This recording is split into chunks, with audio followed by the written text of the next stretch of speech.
This is it, boys and girls. It's Thursday, December 14th, and much like Clark Griswold, it's the last day of the year for me before I get together with family, and I'm hoping to get that Jelly of the Month Club membership certificate at some point here from Civic Media. Greg Bach is not here today, so when we start this radio show in just under 6 minutes, super fan Luke Mathers will be joining us, who stayed up too late watching a Bucks game. Why did you stay up so late knowing you had to get up so early? You're that big of a fan, aren't you? Giannis had a career night, and you think that I would miss that? 64 points? I was going to tease it, but you go ahead and give it away. That's fine. My bad. We have Joe Zepecki coming up, and then we have in our second hour, Hometown Health, one more edition of that with Kristen Lyerly, the rather serious topic that we'll be talking about, and that is the increase in domestic violence over the holidays. We will talk to, it's Thursday then, and so we will wrap up our final show talking to our usual Thursday. Wait, it says Luke Mathers. Are you going to be our guest as well? Wow. I'll save whatever you need me to say until that segment. Perfect. Here are your silence until then. Here are your 6 o'clock temperatures, and we'll do the actual radio show coming up in just 4.5 minutes. See you soon.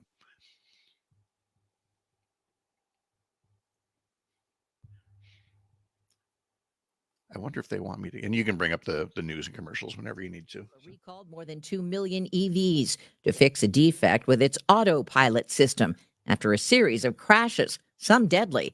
Correspondent Carter Evans. This recall is actually written in blood. Robert Sumwalt is former chair of the National Transportation Safety Board. He says he spoke to Elon Musk personally during the agency's own investigation into autopilot 6 years ago. And as the chairman of the NTSB, I'm talking to him about this investigation, and he hung up on me. Sumwalt suggests that was arrogance. New hope for the more than 2/3 of pregnant women plagued by morning sickness. Researchers say they pinpointed a single hormone that triggers nausea and vomiting during the first trimester. The study providing hope of better treatments for the condition. A Grinch tried to steal the holiday spirit in Cedar Rapids, Iowa, by stealing power cords from Christmas trees and displays. Nikki Wilcox with the Local Economic Alliance. It's just very disappointing because we put on these lights just to bring energy and, festiveness. Police say Scott Clark's been charged with theft and criminal mischief. S&P futures up 15. This is CBS News. Make the hiring process work for you. With Indeed's end-to-end hiring solution, you can attract, interview, and hire candidates all from one place. Start at Indeed.com/credits.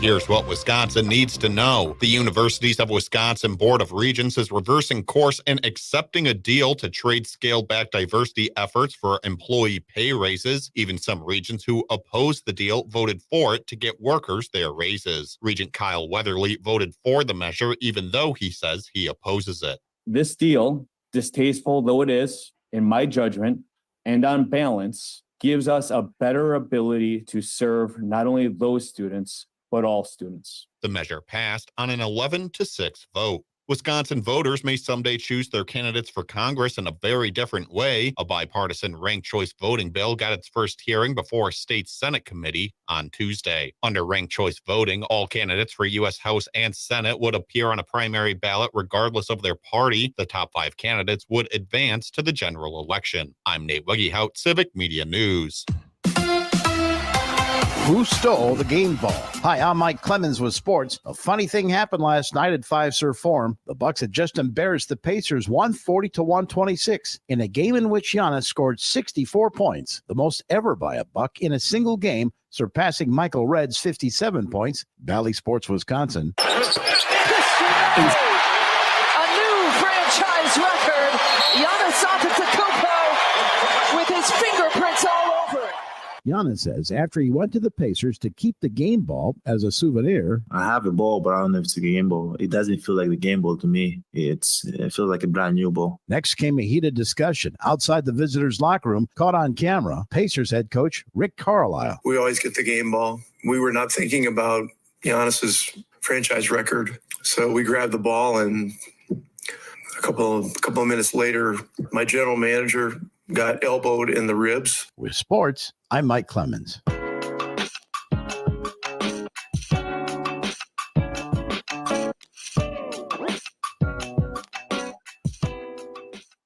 Here's your updated forecast on the Shaw. Bright sunshine today with highs around 48. Southwesterly winds 8 to 15 miles an hour. Tonight, lows level off around 32. Partly cloudy tomorrow. Daytime highs approaching 47. For Civic Media, I'm meteorologist Eric Height. Currently, it's 32 degrees. Did you know this local radio station is part of Civic Media?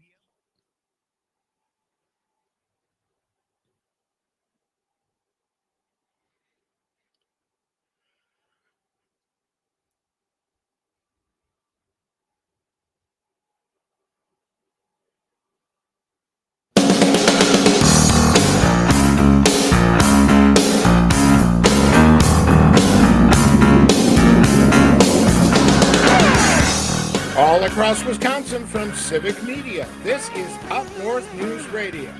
Now, live from our Lake Minnesota studio, here's the founding editor of Up North News, Pat Brightlow. Well, hey there, Wisconsin. Good morning. It's Thursday, December 14th, and it's another beautiful day to have you here up north from wherever you're listening across the Civic Media Radio Network, whether you're joining us on the local radio or through the app by podcast or social media. Thanks for being here. It's our last live show for the year. I will join you again live at 6 a.m. when the calendar says 2024, but we have some great revisits with some of the best guests of 2023 to tell you about as well. But also, I've got another question for you. Did you know this is our 250th morning show? And I think the powers that be must have known that. I'm sure it was in all the memos around Civic Media, because for show 250, they brought me in the guy who was here for show number 1. Luke Mathers joins us as well. Mr. Mathers, good morning. Good morning, Mr. Kreitlow. Do I get a game ball for this instance? I thought I was all set to give it to you, and then suddenly I heard the door latch on the Pacers locker room, and it's gone. Greg Bach is off today. He's getting some well-deserved puppy time with Maybell and taking care of business. So we'll see him after the holidays here. But more importantly to me is that I am used to seeing Mr. Mathers at the world headquarters of Civic Media, but yet here he is in Greg's chair at the Shaw, at the WAUK studios in downtown Waukesha. Is it fair to say that you would walk or drive 500 miles just to produce this 250th radio show? Would you do that for us? He would. He would. After setting numerous alarms. I didn't even need the alarms. After watching a Bucks game. I didn't even need the alarms. I stayed up late watching Kelsey looked at me several times throughout the game and was like, this game's going really long. And I was like, yes, it is. And she's like, didn't you want to go to bed early today? And I was like, yes, I did. Yes, you did. But it was a career night by Giannis Antetokounmpo, and I was drawn in. And at that point, I was like, I think he had roughly, I want to say 38 points after the third quarter. And that was about 9:15, 9:30-ish when I was like, I'm going to be in bed by then. Yep. And the game was still really close, and I wanted to keep watching, and it just kept going on and on and on. It was a very, very long game, but I did wake up, and I drove not 500 miles, but here in the Shaw, I've got a bucket list myself, Pat, to check off all of the different things here at Civic Media that I can say that I've rightfully done. And now producing your morning show out of the Shaw is one of those things I can mark off the list. Well, wait, does it work that way? Like you're not just going to all the Civic Media stations, but you're producing different shows from there. So the next time you produce me, will you be sitting in Green Bay or, maybe Hayward or something like that? You'll have to tune in and find out. I guess it's all part of the mystery. Since we've already mentioned Giannis, why don't we go ahead and give the details here that in scoring 64 points, he not only broke Michael Redd's single game scoring record, he also broke Kareem Abdul-Jabbar's all-time franchise scoring record, crossing 17,000 career points, becoming just the 100th NBA player to do so. And in the end, oh, by the way, they played the actual game and the Bucks won 140 to 126. But That reminds me, super fan over here, the ongoing debate about the trade, that brought Dame Lillard here and basically blew up our defense. So again, scored 140, gave up 126, and that's how we ended up. That's how they lost in the in-season tournament to these same Pacers. Well, So it's important to point out the Pacers, one of the top scoring offenses in the league, though. So holding the Pacers to 126, Pat, may not seem like a good defensive effort, but it really it was a pretty good showing. The fact that the Pacers only had I want to say they were sitting below 100 points still well into the fourth quarter, and the fact that they got to 126 was because their bench, when they pulled all their starters, were scoring pretty well, and then Giannis actually had to come back into the game to close out the game, because it became, with I want to say about 2.5 minutes left, a almost single digit lead only. So the Bucks at this Bucks moment had to put it away. apologize to our listeners. We've never gone this in depth about an in-game report, and I promise we'll never do it again about a regular season game. We'll do it for the 5 months that the playoffs run later on this spring. I'll give one more little factoid, though. Giannis becomes the second player in league history to make at least 20 field goals and 20 free throws without a three-pointer. The only other one who did that, Wilt Chamberlain, in his 100-point game back in 1962. And I'm only bringing up that little factoid because I know you and I have discussed previously, I'm one of those few people, I would get rid of the three-point line if I could. I think it's unique, it's interesting, it gets people talking, but I want a 4-point line. I want those half-court shots to count as 4 points. I want them to be a peach basket again. I want that. So can I share one little more fun factoid, though? Sure. It was a record-setting night, not just with Giannis last night. Damian Lillard became the 5th all-time. He passed Kyle Korver, who for a season was also a Buck, but he passed Korver on the all-time three-point made list. So now Dame Lillard, 5th in NBA history for all-time made three-pointers. Until they blow up the line, then we'll never have that record again. But that is not happening. Here's what's coming up on the program otherwise today. We're going to talk about budget surpluses and moral deficits, because even as Wisconsin maintains a record budget surplus, its university system is reduced to begging legislators not to cut funds as Republicans continue their culture war assault on campuses. Meanwhile, in Washington, the House GOP votes to proceed with an impeachment inquiry against President Biden as a smokescreen to shield Donald Trump by pretending both men are legally flawed. We'll talk to Joe Zepecki coming up in a bit here. And then the holiday season. It brings peace on earth sometimes, but war at home. It brings tranquility to many homes, many families, but definitely not to all of them. Domestic violence often surges at this time of year. In Hometown Health, we'll talk to a leader who advocates for domestic abuse victims, about warning signs, and about resources. We will talk to Nancy Stencil from Marathon County about her ongoing efforts to protect clean water. We'll talk not only about the PFAS in the water supply around the Wausau area, but her ongoing work to try to oppose the potential for sulfide mining that could harm the water supply in the area. And we're slated to visit as well with Wisconsin Secretary of State Sarah Godlewski, who called this week for the resignation of a member of the Wisconsin Elections Commission. For obvious reasons, he's a fake elector, and he had to file paperwork legally rescinding his claims, and he's not worthy of the office, and he should step down, or the Senate Republican leader should remove him. But of course, the Senate Republican leader did not remove him and is standing by him. So we'll visit with Sarah Godlewski about that later in the program. We'll get the weatherology forecast heading into the weekend from meteorologist Jennifer Vuchitsky and then that Luke Mathers guy shows up along the way as well. If you'd like to take part in the program, 844-967-2789. Again, 844-967-2789.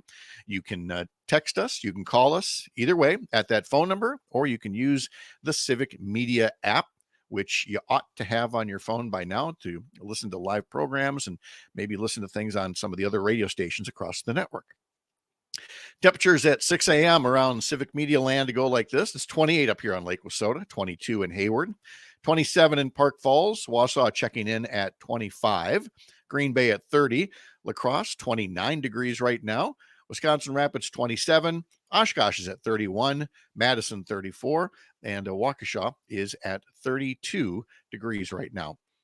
As I was preparing the nightly old fashions that Dr. Kreitlow and I like to enjoy, we pulled out some of the holiday glassware, and we were remarking on the change in, shall we say, retail generosity. For example, I'm holding up here a glass. These holiday etched glasses are what you got at Arby's like 25, 30 years ago, and they're very lovely. They're good quality. You can put a nice drink in there.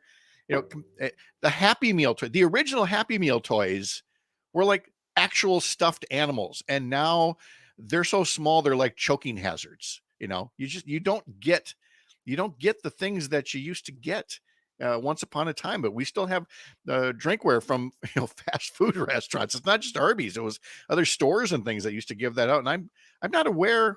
That's why I turned to young whippersnapper Luke Mathers to see if are there any premiums like that during the holiday season anymore that you can think of that you just Not get? that- No, I don't. No. That's kind of it's a gone art. I think there's a McDonald's the lost art of the lost generosity. art. Yeah. The McDonald's glasses, there's like some fancy glass ones from I don't know, the 90s maybe, that I think my parents still have at their house, but I don't believe there's anything like that today being given away. Do you know what a turning point it was in my life at some point to walk into an antique store? I want to say it was in You see Stillwater, your own Minnesota. things. And you see the things that you drank out of as a kid. They were like Burger King glasses or things like that. And you're just like, it's in an antique store. Which means someday I feel old. someday feel old. my Roy Kent coffee mug that I'm holding up here now with Roy Kent saying "Oi" on it is one of these days that's going to be in an antique store. It was either that for my final live show of the new year, but I decided to go with the grandpa one because it's my new one. One of my There you daughters go. sent me a coffee mug with grandkids 3 and 4 on here, and me reading them stories, and me pulling the little red wagon, and me watching Blue's Clues or something with them. And gosh darn, they grow up so fast because grandkids 1 and 2 are 9 and 17, and they were roughhousing the other day. And the 17-year-old now has a broken nose to show for it for the roughhousing. Ooh. Again, the difference between raising girls versus raising boys is sometimes really obvious. But I sent a note back to him saying, look, when we get together for our family trip together coming up, nobody's going to mess with us. They're going to look at you with that bandage on your nose and go, okay, he just got out of 1-bar fight for being 17 and he's willing to defend this family. So I'm proud. Wear that bandage with pride, young man. You don't have to tell them it was the 9-year-old with an elbow. I was going to say the 9-year-old sounds like they did all right defending themselves. The 9-year-old's going to be like, yeah, you should have seen the other guy, right? Let's pause here. When we come back, we'll unpack the news some more. Not great news out of the blackmail attempt that was successful against the University of Wisconsin Board of Regents. Wherever you're listening across Wisconsin on this Thursday morning, when you're here, you're up north live from Lake Wissota across the Civic Media Radio Network. We're back in a minute.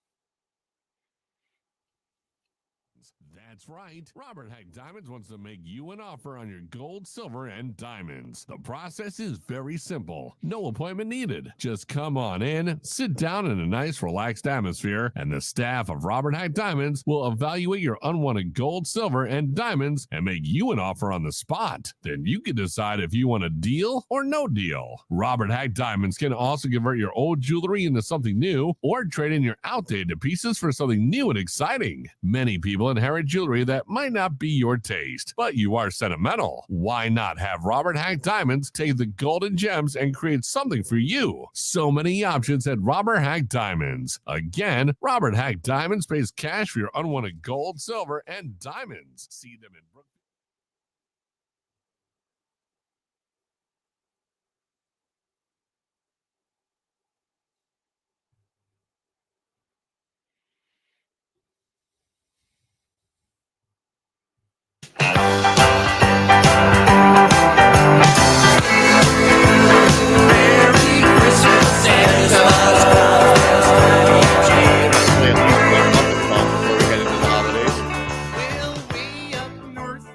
unpack the news. You can always join us with comments and questions along the way at 844-967-2789. You can call that number or text it. We'd be happy to visit with you on this Thursday morning.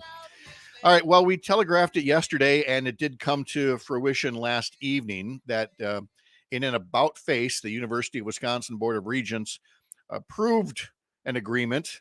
Some would say agreement, some would say blackmail, Wednesday evening from Assembly Speaker Robin Vos, that will lead to a limiting of diversity positions on the system's campuses in exchange for money that's already been approved for faculty raises.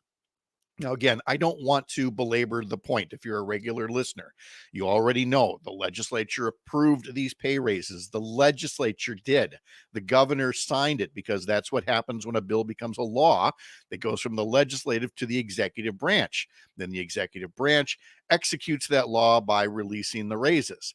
Somehow the legislature found a maneuver through a rules committee that lets them hold on to the raises that they've already approved of. And by the way, if it strikes you as that there's a unique parallel here, yes, it's the debt ceiling fight in Congress all over again. The debt ceiling debate is not a real debate. Again, Congress votes for a budget. It votes to approve spending the money. The debt ceiling, raising the debt ceiling, is their way of then paying the bills for the spending that they've already approved of. It's essentially using the credit card and then saying, I don't feel like paying the credit card bill. The Republicans in the state capitol are engaged in the same fiscal recklessness. They have approved spending this money, but now they've decided they're not going to spend the money. Governor Evers is sued, and eventually a court is going to tell the legislature that you need to release those raises. But members of the Board of Regents decided that they couldn't wait. They risked looking like the Grinch rather than staying on offense and pointing out who is the Grinch on this. And in fact, Robin Vos put up a tweet last night saying something like, this is only a start in their efforts to attack diversity and inclusion programs. And Dan Schaefer from the recombobulation area captured the essence of that tweet perfectly by posting this headline. Area mouse given cookie now seeks milk. And that's essentially what you've got. You have empowered legislative Republicans to engage in more hostage taking. It's something that Governor Evers recognized right away in his statement criticizing this attack on the independence and the autonomy of the Board of Regents. Never, the governor writes, has it been more important in history for higher education institutions to have the opportunity to make the very best decisions for students, faculty, staff, and campuses without the fear of political intimidation, threats, or retribution. Evers says, this vote represents a vast overreach by a group of Republicans who've grown exceedingly comfortable over extending, manipulating, and abusing their power to control, subvert, and obstruct basic functions of government. And he's correct. And he says a lot more about that. But he is calling out the fact that the canary in the coal mine has dropped dead yet again from the poisonous air of politicizing our higher education institutions. That's exactly what's happened here. And if anybody thinks that the Republicans have been placated, you are absolutely fooling yourself. It's really just a question of what will they do next and when will they do it, because it most certainly will happen. State Representative Francesca Hong rightly criticized Jay Rothman, the UW system president. She posts that Rothman said, quote, "We have divided government. If we want to move forward, if we want to make progress, we need to make compromises." And Representative Hong calls that a shameful comment after he negotiated DEI, compromised student voices, and set a dangerous precedent for the future extortion of our public institutions. And it's understandable, the frustration that many people feel that there are only so many ways that you can react within the confines of a democracy. For example, on a much larger level, when Mitch McConnell and Senate Republicans blocked President Obama from filling a Supreme Court vacancy, they never paid a price for that. Obama did nothing to seek any meaningful consequences from that maneuver. We have a system that, if people cheat, if they rig the system, if they rig the maps, it is monumentally difficult and takes more than a decade to unrig what has been cheated. And yet it's the only system that we have. And the only way around it is to continue to encourage people to vote, to continue taking cases up like the challenge to the gerrymandered maps in the hopes of having, a brighter day at some point. But between the Board of Regents feeling like they needed to take this agreement, and now we hear President Biden is willing to take on, much different immigration policies in exchange for more aid for Ukraine, you can see why people really are down on politics right now. They basically see the guys with the black hats being able to do whatever they want and not have to abide by the confines of norms and standards. To which all I can say is I understand the feeling, but that walking away is just simply not an option. You have to hold people accountable. Sometimes you hold them accountable through, shall we say, just, basic oratory. Other times you have to engage in mockery. And I do like to engage in mockery here because we're now going to talk about the decision by House Republicans to push forward with an impeachment inquiry against President Biden. For what? Again, I know, for what? We're going to talk to Joe Zepecki about this as well. Luke, I'd sent you a note, and I can't remember if I followed up on it, whether you have a little snippet of audio ready about the impeachment. And I don't even have the congressman's name here in front of me, but just listen to this quick little 4-second clip of explaining why they have to go forward with impeachment against President Biden, even though they don't have any evidence yet. You cannot just not say you're innocent and not have to prove it. You cannot just have to say you're innocent and not have to prove it. No. That's actually the foundation of democracy. Here is innocent until proven guilty. And yet that's what the Republicans are saying now is we have to have an impeachment inquiry and maybe even an impeachment trial on something in the hopes of finding something else, which is awfully rich coming from certain members of Congress who ignored congressional subpoenas by the January 6th committee, and yet now are, threatening punishment against Hunter Biden and others as they put out their own subpoenas. You're thinking, okay, well, that's just the craziness of Washington. I'm sure Wisconsin's 6 Republicans in the House Republican delegation, they were above all of this, right? No, of course not. You know better. All 6 Wisconsin Republicans, however they feel about the lack of evidence and about the political theater involved, all voted yes to move ahead with the impeachment inquiry. More with Joe Zepecki after this. You're Up North. Merry Christmas,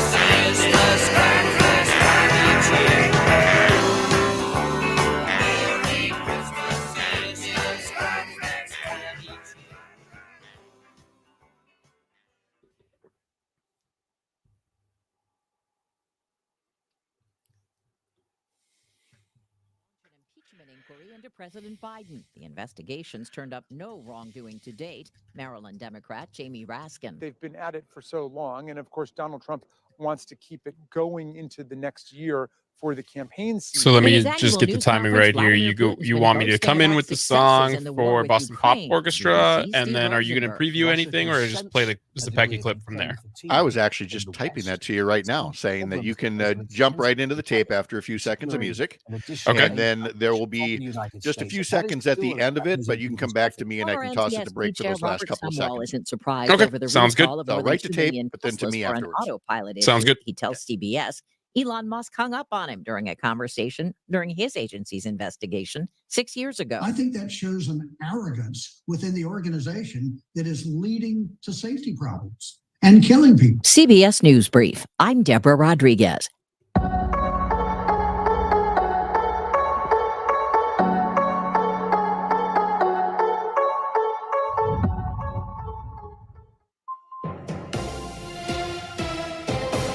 For Civic Media News, I'm Nate Wegehout. Here's what Wisconsin needs to know. The Wisconsin Supreme Court has rejected a petition to directly take up a case looking to end the state's school voucher program. In a decision Wednesday, the court ruled that the case needs to start in the circuit courts before going all the way up to them.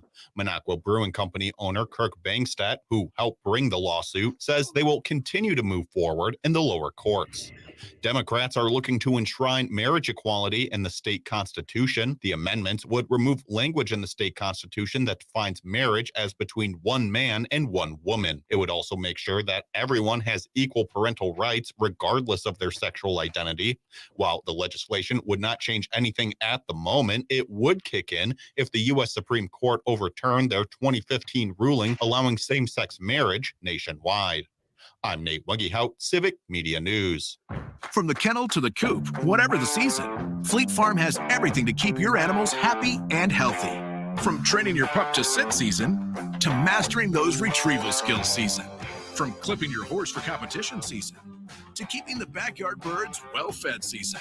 And of course, loving your pets like family season. There's a reason people say, if Fleet Farm doesn't have it, you don't need it. Because we have it all. Fleet Farm, built for real life.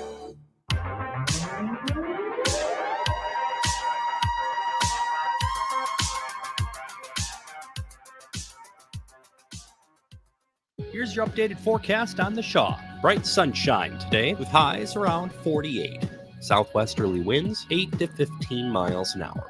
Tonight, lows level off around 32. Partly cloudy tomorrow, daytime highs approaching 47. For Civic Media, I'm meteorologist Eric Height. Currently, it's 32 degrees. Roll into this Friday night and strike a chord of fun, food, and music at Foxview Lanes in Waukesha. The Friday night live music party kicks off at 8 p.m. and goes until midnight every Friday night. And the best part of this party, there's no cover charge. While you're having fun, grab dinner and take advantage of $2 off all sandwiches on Friday night. This Friday night, enjoy the music and fun of Bail Jumpers. 2440 West Sunset Drive in Waukesha. Call 262-544-2010 or check out foxviewlanes.com.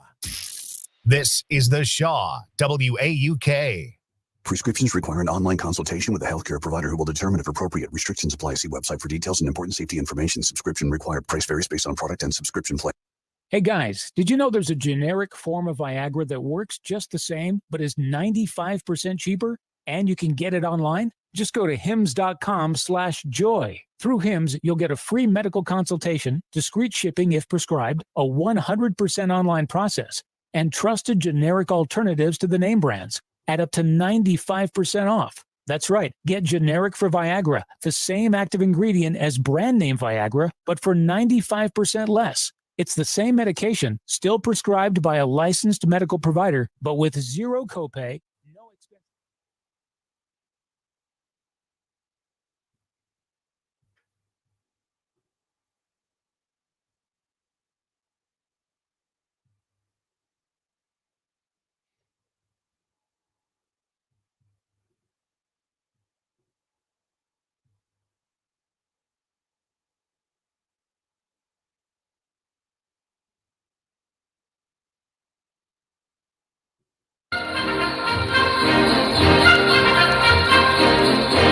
Follow Up North News online anytime. Search Facebook, Instagram, and Twitter for Up North News WI and our homepage, upnorthnewswi.com. Here it is one last time before we take a pause on the live shows. Josie Pepper joining us to talk about the week's events. And gosh, again, in Wisconsin, it's never a slow news week. How are you, Joe? I'm okay. What a week it is. I find myself really squeezed because I'm ready for 2023 to be over, but I'm not so sure I'm that eager for 2024 to start. I'm really a man out of time at the moment. Yeah, I understand because, and I feel like we've all kind of felt this since the pandemic. Remember when it was like 2021 was just another 2020, time meant nothing. And it's like, we used to really look forward to the new year. It's like, oh no, what fresh hell is this going to bring? But I think we've got we have to take care of.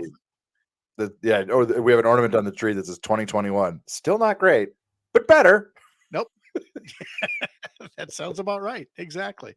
So this year, this year appears to be ending on a note of the Board of Regents for one shining moment, not being a rubber stamp for whoever is UW system president. It doesn't matter that it was today or before. The Board of Regents has never been known as a place where you find mavericks, and yet it behaved mavericky at least once this past Saturday.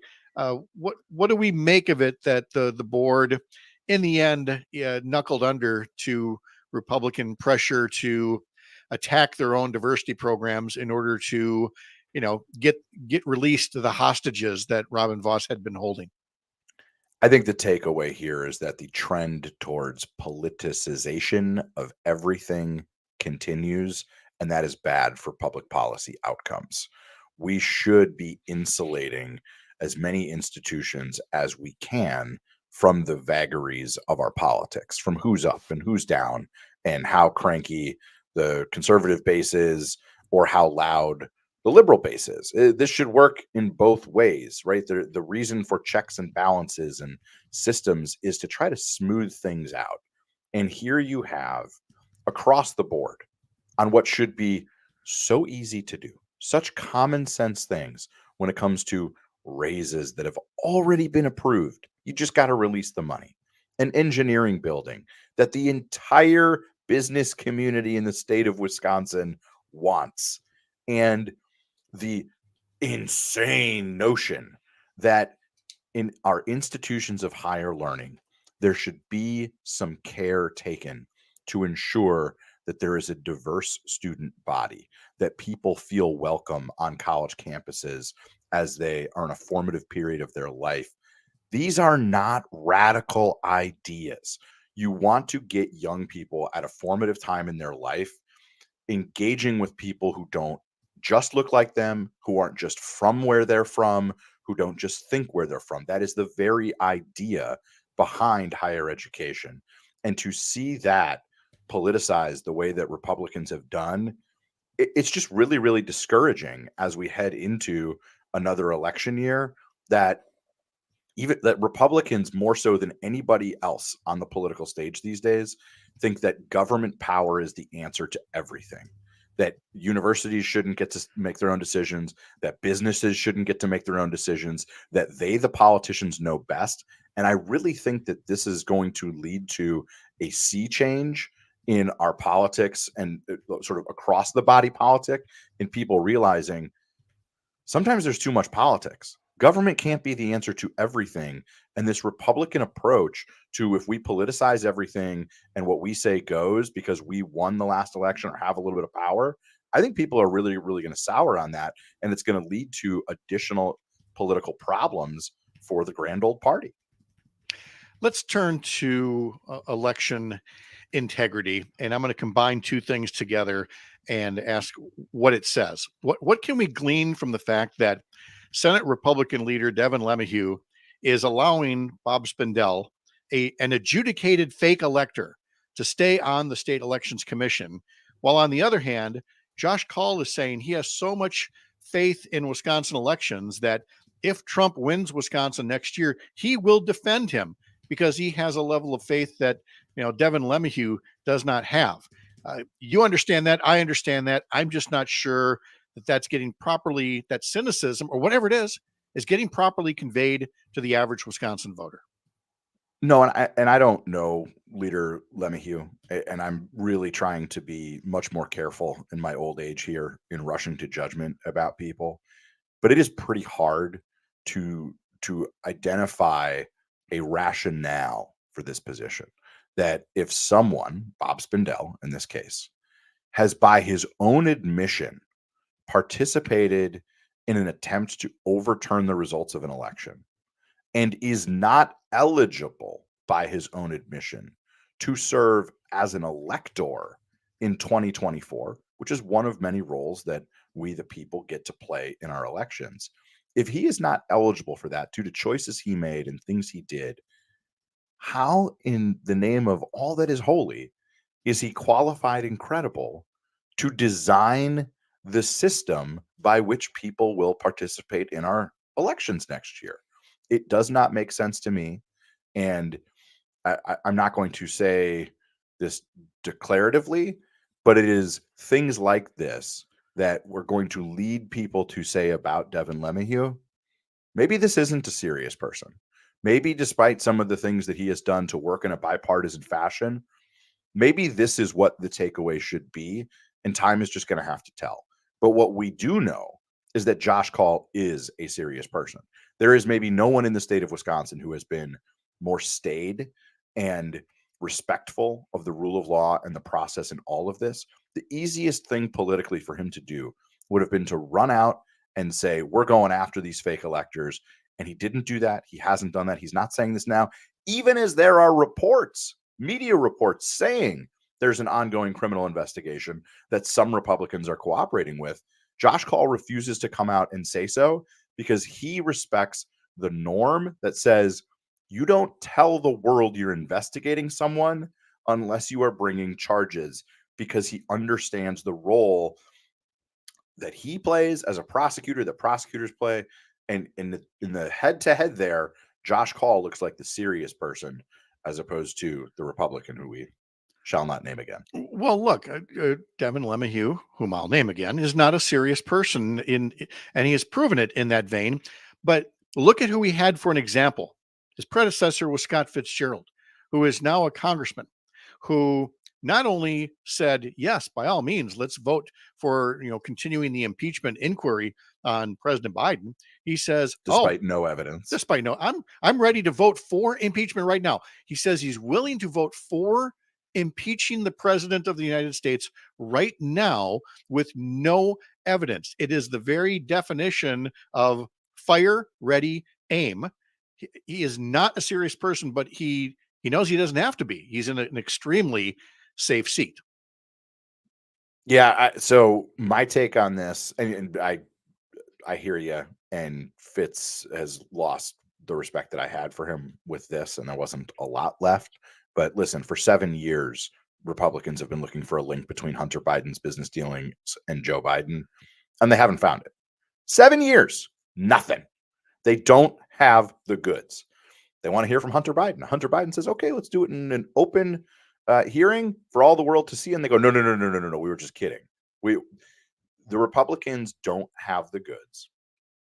Now, very cynically, I think part of what Fitzgerald is doing here is he is playing a role in their conference that says, to the few folks wavering on even opening the impeachment inquiry, your Ken Bucks, your other Republicans who have said, well, we don't have it, that if Fitzgerald and others are out there saying, well, forget the inquiry, we can go right to impeaching the guy outright, that they can use an impeachment inquiry vote as a means to string this out and say, hey, if we don't do this inquiry, we're going to have people charging ahead going right to the impeachment. So I do think there's a little bit of conference politics going on there. That's a very inside baseball, but it's the only even somewhat rational explanation I can come up with. Well, or this, the only other charitable thing I can say is to come back to Whitewater and Bill Clinton. That investigation was not opened over an affair with Monica Lewinsky. It was opened over a real estate deal in Arkansas. But while Ken Starr was looking into that, he stumbled. He quite literally was given information about something entirely separate. And that's all I can figure is to be charitable, is that they're hoping to stumble upon something else while they're doing this. But I mean, that's not what this really is. This is really about being able to both sides it, oh, Trump this. Well, yeah, but Biden that. Right. And they've got people in their own conference who are Republicans who are pounding the table and saying, I've got nothing to run on. I can't go back and tell Republicans that I did anything in this Congress other than depose Speaker McCarthy. And so, they're freaking out a little bit. There's a new poll out that says we may as well have Tammy Baldwin start packing up the boxes here, because the Republican candidate for Senate has already been determined. And according to this polling, it's not Eric Hovde or the other businessman. No, this is new it's David Clark. PPP public policy polling released yesterday, Wednesday, December 13th, looking at who Republicans in Wisconsin want to be on the top of their ticket next year. And the resounding answer is Sheriff David Clark for Senate and Donald Trump for president. So this poll finds Clark at 52, Eric Hovde at 7%, Scott Mayer at 6%. And just for the fun of it, Trump has a 38-point lead in Wisconsin over his closest competitor in the Republican primary. So listen, this gets to the heart of a thing we've talked about, and I've talked about all over the place, is the Republicans are a party that is divided. They do not have a true North Star because they've got the MAGA wing. They've also got people who want to move on from Trump. They've got people who want to blow up the system. They've got people who are, serious about things like Ukraine and our national security. And divided parties don't typically fare well in elections. And boy, do Republicans have a lot of work to do in 2024 to get everybody on the same page and be anything close to a unified party. I mean, this is really just a name recognition poll at this point. I mean, because and Eric Hovde would have to spend a lot of money to get introduced anyway. I mean, Tim Michaels would have gotten the same kind of number against somebody who actually served as a sheriff in Milwaukee County. It's just name ID. Well, it's just name ID, but with David Clark, it ain't just name ID. That guy is loco, and people know it. And yet, Wisconsin Republicans still go, "Oh yeah, that guy, I want to go with him." Right? Chris Christie's got pretty good name recognition, but Republicans don't like him because he has the temerity to criticize Donald Trump, and so they see the kind of crazy David Clark is, and they go, "Yeah, that's what we need in Washington." So we're heading into the holiday break here, which means Christmas Day, and Christmas Day means a lot of things to a lot of people, not the least of which the Milwaukee Bucks playing basketball on Christmas Day, because they're one of the big time teams now. But I didn't look it up, but I don't think the Bucks do especially well either on the Christmas Day games or just when they have this much national TV attention.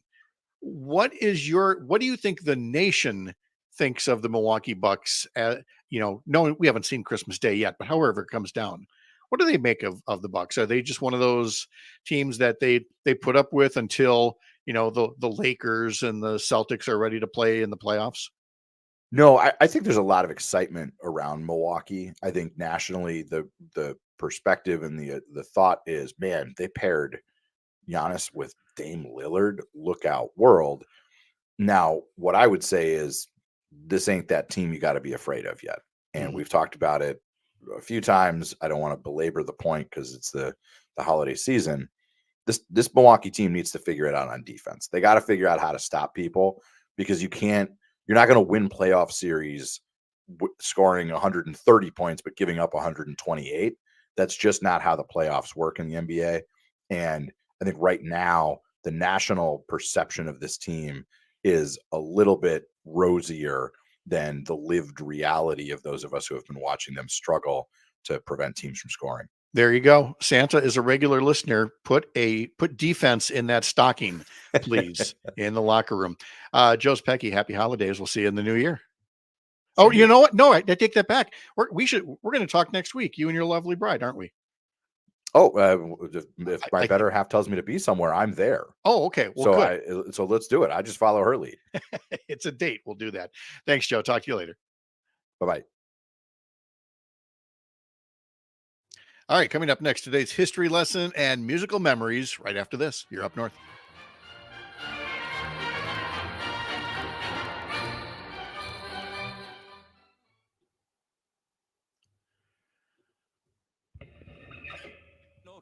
And I'm talking with Brett Yulberg, owner of Robert Hack Diamonds. Brett, I hear you pay cash for gold. Not only gold, but silver, diamonds in any form like jewelry, teeth, coins, flatware. Why should I sell you my gold? Why not? Our store is the only store that recommends you shop around before you sell. This way you know you're getting the most money. But if Robert Hack Diamonds can't beat a competitor's offer on your scrap gold, we'll give you $20 just for letting us try. Hey, what if I'm shy? You? Well, at Robert Hack Diamonds, we sit with you at a table. We go through your items and make you an offer. You're not pressured, and we offer more on jewelry that we can resell. Can I trade my gold for a new piece of jewelry? Of course you can, and not only that, we can custom make a piece of jewelry using your gold and gems. Hey, there you have it, folks. Sell your gold to my friends at Robert Hack Diamond.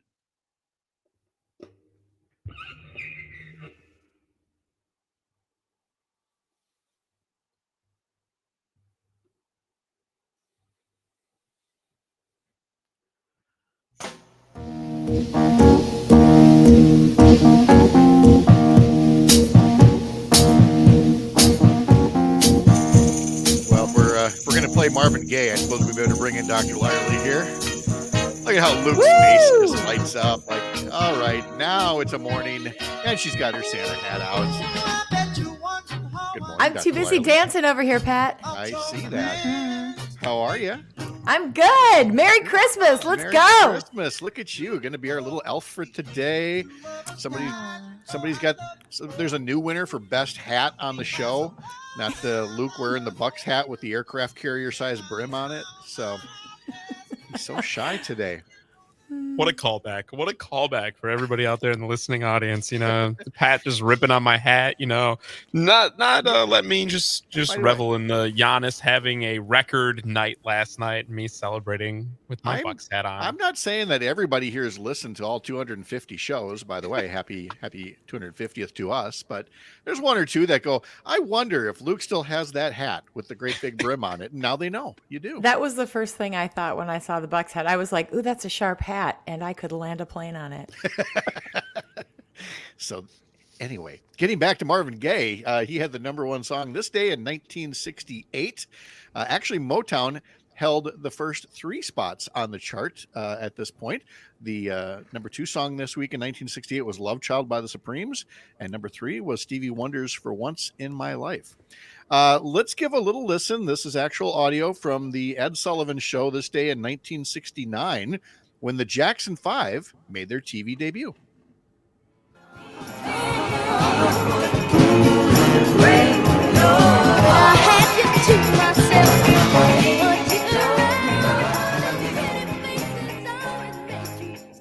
Well, there's a lot going on during that There was show. a lot going on. Yeah, there was.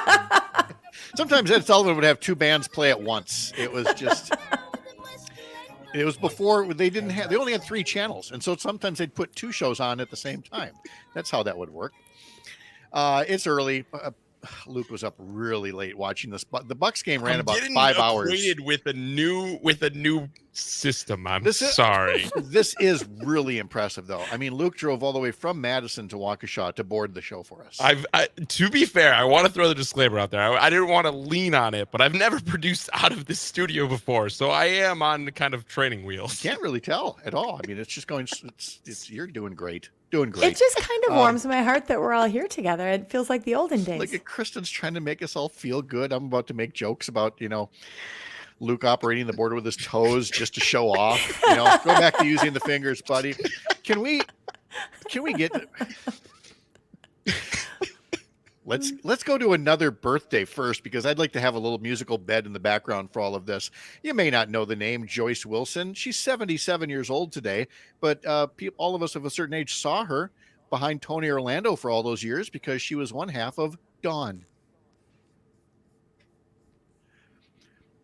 Sometimes Ed Sullivan would only play. I thought you were going to go with Tie a Yellow Ribbon. That was my favorite. No, because it was Dawn. So I wanted to hear the ladies back there, of Dawn who were singing. All right, this is the anniversary of the end of the Toledo War in the United States. On this day, a boundary dispute that, came to violence now and then, came to an end on this day in 1836 between Michigan and Ohio. But it has ramifications to Wisconsin.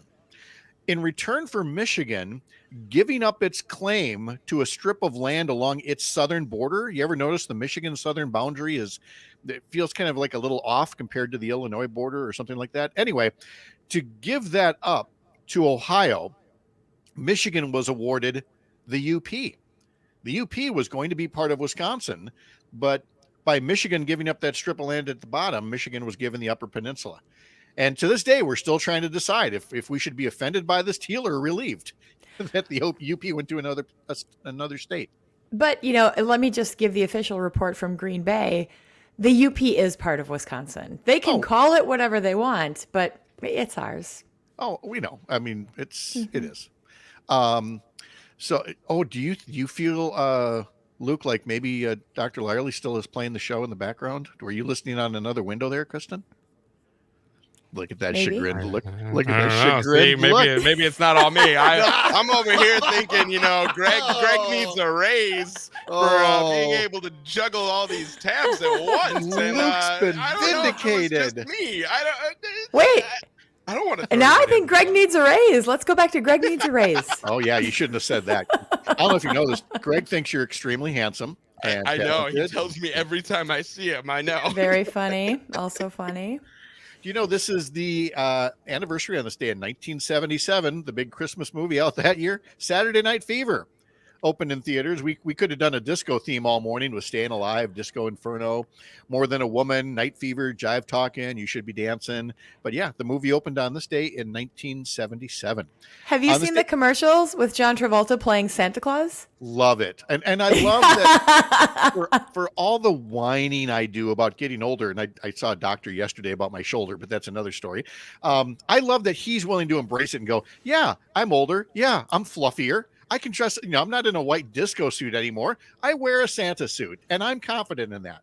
And good on him for doing that. He looks pretty good out on the dance floor as Santa. Oh, yeah.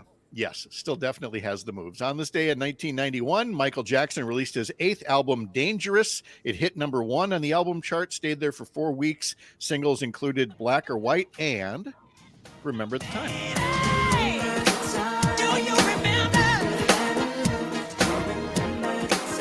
All right, This was the Lisa Marie era. Yes, very much so. All right, let's set a new tone here.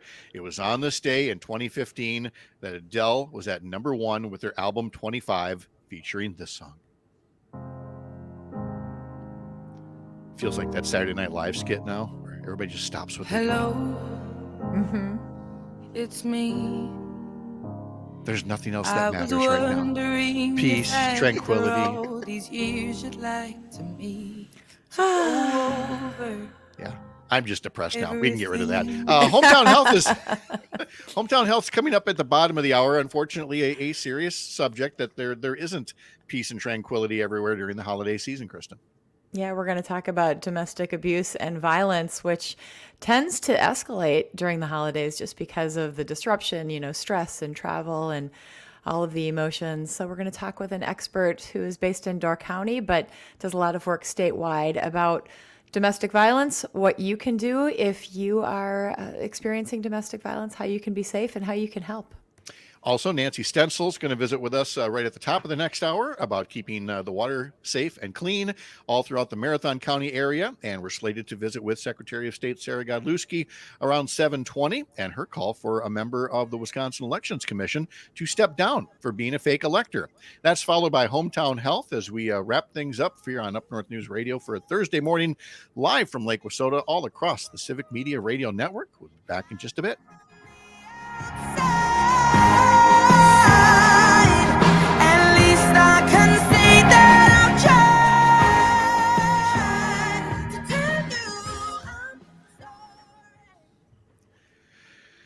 Phew.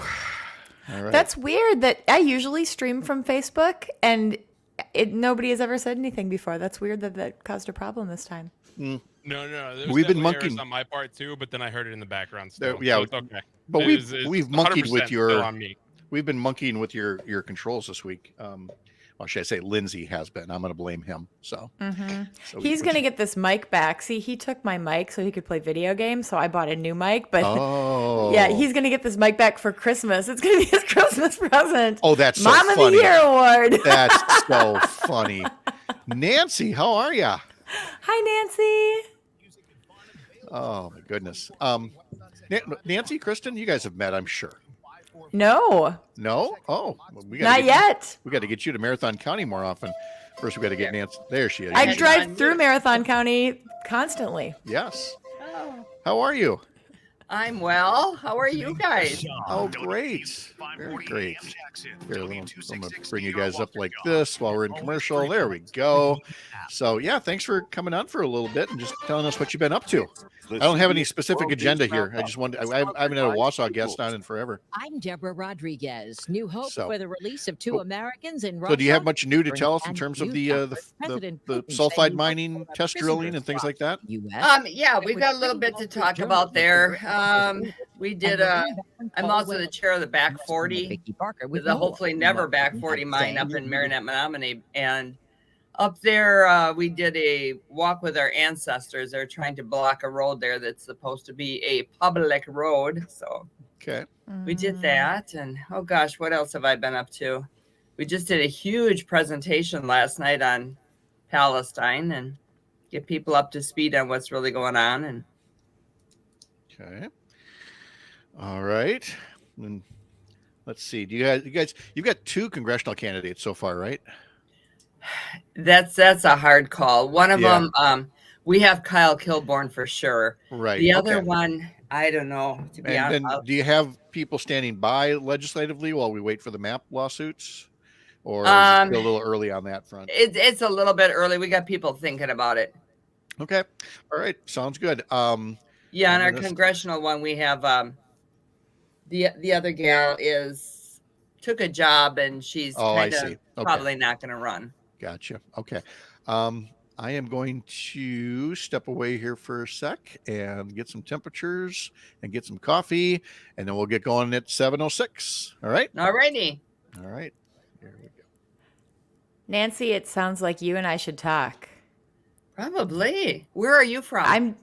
So I live in Green Bay, and I am working with folks on the 8th congressional district, as well as all of the state legislative seats within the district, finding candidates, supporting them, connecting them with the resources that they need. It sounds like you're maybe doing that stuff up in the 7th. Yes. Yeah, I chair the 7th CD. So yeah. Oh, yay. The counties have been doing a pretty good job on their own, of finding local candidates and that, and we're working on some of the assembly districts. It is a little early yet, but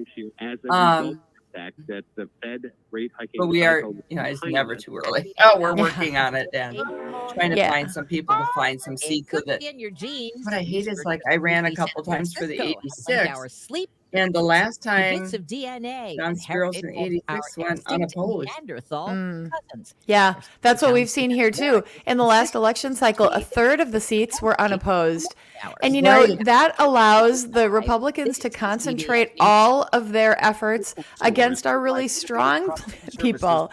So it's just not fair. These elections are not fair, but we've got to get people to step up in these tough districts, because some of these districts are tough. And you know this better than anybody. People are worried about their reputation. They're worried they're gonna, in this atmosphere where everybody is so hostile, everybody's in their corners, and we're not able to have these conversations. It's okay to have different opinions. It is. We're struggling with that. We are very much struggling with it, and you guys, as we learn, we grow and learn, and you're trying to diffuse these situations. Boy, there's some people that just don't want to let go of it. And to try to fill these seats too, on the other hand, I can understand, because I seriously ran twice and let them put my name on the ballot the third time, and it's a lot of work, to run as a candidate, even if you're just a placeholder. And I yell at people. I can't totally blame them for not wanting to run either. Right. Well, what we've done this year is I'm working with the 8th CD. They actually asked me to find a congressional candidate, but I was like, I'm not just going to work on a congressional candidate. I'm going to work on all those other seats too. Yes. So the county party chairs are helping. We're having conversations with everybody, and we're really trying to draw people in and make sure that they have the information that they need, so they don't feel like they're being burdened with this task, but they're enthusiastic about it. And we know that the lines are probably going to change, so we're just trying to prepare for everything that we can and really focus on creating that sense of community amongst the potential candidates. This is not Right, how we so that thought they this have- night was going to end. We're here. Boy, I'm really having a hard time hearing you right now. Yeah, same here.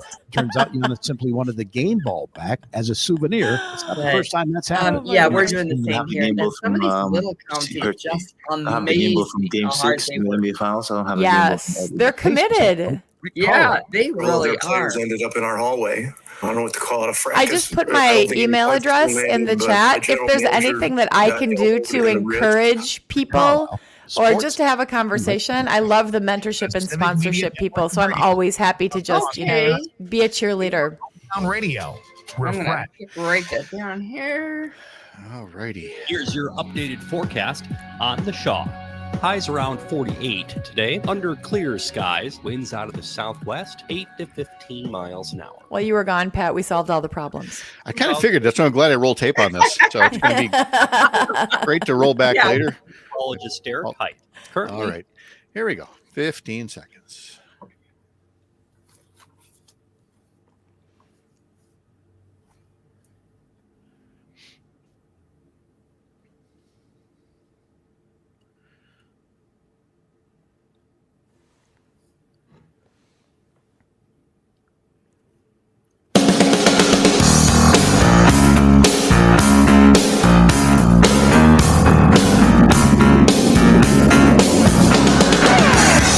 All across Wisconsin from Civic Media, this is Up North News Radio. Now, live from our Lake Minnesota studio, here's the founding editor of Up North News, Pat Brightlow. Thank you, Don Rue, my old radio friend from way, way back in the day. I hope you're enjoying your semi-retirement, and we really got to get lunch one of these times. Merry Christmas to you and to Val, and happy holidays to everybody else out there. As we get set to wrap up live shows for the year, it's also our 250th show, which is my excuse to just pause for a minute and thank you once again for making us a part of your mornings. And especially thanks to the Civic Media folks, because as I often say, mostly to cover their backside, not mine, that Up North News is a separate entity from the Civic Media Radio Network, but we both have very similar values about, informing the Wisconsin communities, our friends, our neighbors about goings on, and thrilled to get these 2 hours every weekday morning to work with the folks at Civic Media and share what we do over at UpNorthNewsWI.com. You can join us along the way here on the studio line, 844-967-2789. You can email us, radio@UpNorthNewsWI.com. And don't forget, if you get that Civic Media app, you can call us or text us right from the app. We'd love to have you along on this December 14th, which means it's National Energy Conservation Day. That makes sense. We're heading into winter. National Bouillabaisse Day for no good reason whatsoever. And National Roasted Chestnuts Day, which is where I think we have to bring Dr. Larley back into the conversation because she's got her Santa hat on. So if anybody's going to sing about chestnuts roasting, it's going to be. It's already playing in my head. I knew. Yeah, I don't know the words though. I was going to say, where's Jack Frost nipping at your nose, everybody. No, not everybody. You are the only one having the eggnog this morning so far, and I'm very happy. Luke Mathers is in for Greg Bach out there in Waukesha, and joining us now is Nancy Stensel from Marathon County. Nancy, how are you? I'm great. So All good right. to be back on your show again. Thank you. I know. Well, here's the thing. I imagine when we first started Up North News, I envisioned that we were going to do a whole lot with Wausau, with Mary Katie Rosenberg, with all kinds of folks. And then this guy, Chad Holmes, shows up.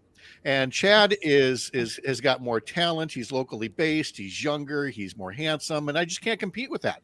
So, he takes care of all that good Wausau coverage from 8 to 10 in the morning. But every so often I got to get an update from Central Wisconsin. And that's why I'm glad you came along, because you have been so tireless on so many different issues. I think most notably clean water, though. And there's been a lot of talk about, the PFAS in the water and getting that cleaned up, and the work that Katie Rosenberg and you and many others have done. But there's still threats to the water cleanliness as well, especially for proposed mining, which seems to be a perpetual thing there and will be, as long as people like Tom Tiffany are allowed in positions of responsibility. What has 2023 been like in terms of water protection for the Northwoods, for people like you? Well, it's been quiet, which is a good thing. But at the same time, we are relentless with our continuing education on it. We have the Bend and the Reef have been pretty silent. I've done at the university level, I've done a PowerPoint to just get everybody up to speed so they know what's going on. I chair the Coalition to Save the Menominee River up in Marinette, Menominee. And there we continue our work. Goro, the company up there, Gold Resource, their stock is just declining. I think it was down to it bottomed at 26 cents a share. I think they're back up to around 29. And we watch that because the price of gold is kind of going up right now. And then recently this year, the focus has really been on Copperwood, where they want to put a mine in the Porcupine State park, if you can believe that. Oh yeah, I can totally believe it. Yep, with a tailings dam that slopes and will, if anything goes wrong, and we know it will, would put heavy metals and everything else and contaminate Lake Superior. And yeah, how can they do that?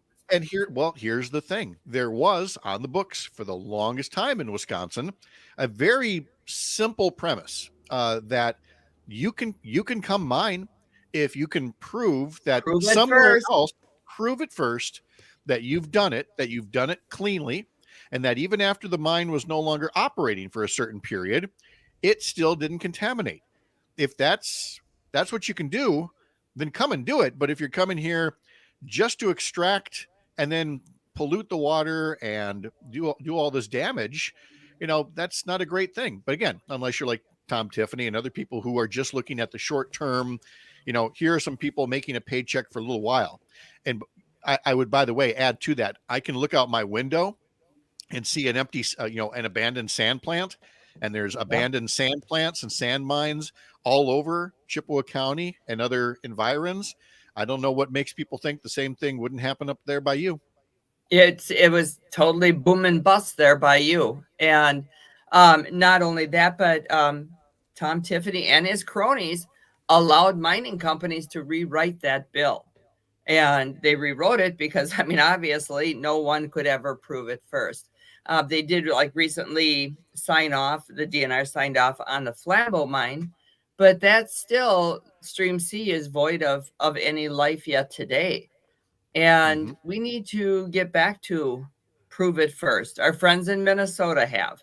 They're watching diligently. They're not going to let some Canadian company come in and destroy your properties for the sake of a little bit of what, gold. We have a ton of gold. We don't need to be mining for more. And this isn't, I think what people don't understand is this not going to create jobs here. It's not. Most of these companies bring in their own, and not only bring in their own, but when the mining that they're doing today, 99% of what they bring up out of the earth is waste rock. And that's what goes in these tailings dams. This is where the tailings dams break. You got heavy metals entering your waterways. And God knows we've got enough problems with water, with PFAS and everything else. And the thing isn't there also a concern that even just the test drilling to look for potential, mining locations, couldn't the test drilling itself cause harm to the water table? Yes, it can. They are finding, I think Pennsylvania was the last state now that is going to ban. There's certain secret ingredients that they can put in drilling fluids, and they don't have to disclose all their trade secrets. Colorado has banned PFAS in drilling fluids. It's used as a coolant. And now Pennsylvania has. There's other states that are looking into this too. You're drilling a hole in the ground. You are drilling through an aquifer. What's to say what gets in water? Right. Let's get one positive note in here. And again, the work is far from over, but I think folks around Wausau are going to look back at 2023 as a year of progress in terms of setting up the infrastructure to pull PFAS out of the drinking water. Yes. There's been a lot of people in the background working very hard to hold people accountable for this so that it stops. Well, I'm glad you said accountable, because that's the main thing Republicans in the legislature have been fighting, is any sense of accountability and, help with the cleanup potentially. On any level. Yeah. Totally pro-business. We need business, but we need our water as well. And water is a source. It's not a resource. It's not will last forever. What we have is what we have, and we need to take care of it. That's right. And again, there are people just amazingly envious, licking their lips from the desert Southwest and other places about the water that we have. Nancy Stenzel's our guest here. We're going to pause and take a look at the weatherology forecast here. And in doing so, remind you that we had temperatures that again, we're just a few ticks higher than yesterday. Temperatures in the 20s and low 30s, but it does appear we have a bit of a warm-up that's on the way. And so Jennifer Vuchitsky from Weatherology is joining us now. And Jennifer, I got to say before you get going, it's our final live show of the year. We've got all kinds of great programs coming up over the next 2 weeks where we revisit some interviews with some of our favorite guests, some great topics. And then we are back live on Tuesday, January 2nd. So, Jennifer, I just wanted to say between now and then, I hope you have a wonderful holiday season. I don't know if you have big travel plans or what y'all do, but I hope you have something fun lined up for your holiday season. Thank you. Yeah, I'll be visiting family in Louisville, so I'm excited to have some time to travel. Oh, they're good. Well, that's great. I hope it's a safe trip and a lot of fun. Meanwhile, let's talk about what we have in terms of a warm-up and, what we're looking at as the weekend approaches. Tell us more about that. Yeah, well, like you said, warmer overall today as that warm front continues to push through. Highs in the mid to upper 40s for most, getting into the low 50s around Richland Center and for southwestern Wisconsin. Sunshine expected for all today. Friday, cloudy skies for most, a little bit more sunshine around Waukesha and towards the lakefront. Looks like a chance for some rain showers for the day from Wausau over towards Amory and Baldwin. Then at least a slight chance for some rain for nearly everyone else. More of a dry day and night overall around Milwaukee and Waukesha. Temperatures fairly similar tomorrow to today, with highs once again in the mid to upper 40s, a few cool spots around about the lower 40s. Saturday, it looks like a chance for some rain showers for everyone. Cloudy for all and a little drop in temperatures as a cold front briefly comes through. Highs in the mid to low 40s primarily, upper 30s for central and west central Wisconsin. By Sunday, it looks like partial sunshine expected to develop for everyone. A dry end to the weekend with highs in the mid to low 40s for most. Upper 30s expected from Wausau, Wisconsin Rapids over towards Amory and Baldwin. So overall, even with the fluctuations in temperatures remaining above average, unseasonably warm throughout the rest of the week. That all sounds great. All right, Jennifer, happy holidays. We'll see you in the new year. Thanks so much. You too. All right, continue. Let's take a look at sports first here as we approach 7:18 on the clock right now. The Badger women's volleyball team is in the Final Four in Tampa. They are facing Texas tonight at 8:30 or 30 minutes after the Nebraska Pitt semifinal. And then if the Badgers win tonight, they will be in the national championship game come Sunday afternoon. And the Bucks, Giannis Antetokounmpo, broke a single game scoring record by scoring 64 points in a 140-126 victory against Indiana last night at the Fiserv Forum. Antetokounmpo passed 17,000 career points, becoming only the 100th NBA player to do so. We'll pause here. We're visiting with Nancy Stencil and Dr. Kristen Lyerly, and we hope to visit with Secretary of State Sarah Godlewski as well throughout the coming hour. Wherever you're listening across Wisconsin on this beautiful Thursday morning, when you're here, you're up north live from Lake Wissota across the Civic Media Radio Network. Back in a bit.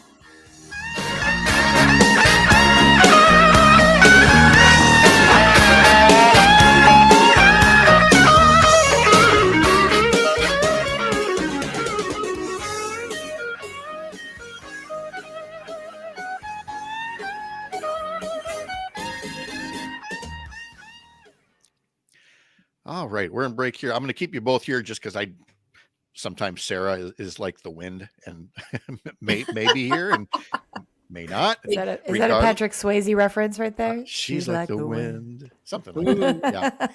Yeah. And You gotta regardless, tell Jennifer I don't like that weather forecast. I want some snow. oh, I know there's plenty of people that do. And Yeah, I gotta get out snowshoeing. yeah, that's a real shame, Nancy. Gosh, that's just terrible that you can't be outside in snow. Oh, gee, I feel bad. I can tell you really feel for me Really, there. Yeah. I'm so broken up. Oh my gosh. All right, let's bring this up here. There we go. All right.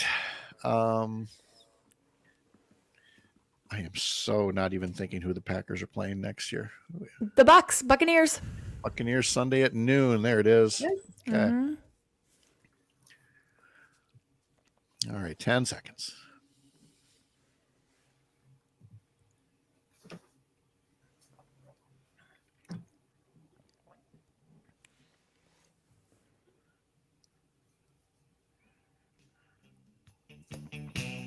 Christmas in the Caribbean. Snowbirds fill the air. Oh, Jimmy, it's our first Christmas without you. I played Christmas in the Caribbean a lot before living in the Caribbean. and it never gets old. It never does. We're hoping to get back there at some point over the winter as well. We are visiting with Nancy Stencil. Dr. Kristen Lyerly is here. Luke Mathers is in for Greg Bach on this Thursday, December 14th. So, Nancy, you said it's been fairly relatively quiet in terms of the mining operation potential that could happen out there. I mean, what are you looking ahead to 2024? What are your expectations in terms of environmental protection and things that you're keeping an eye on?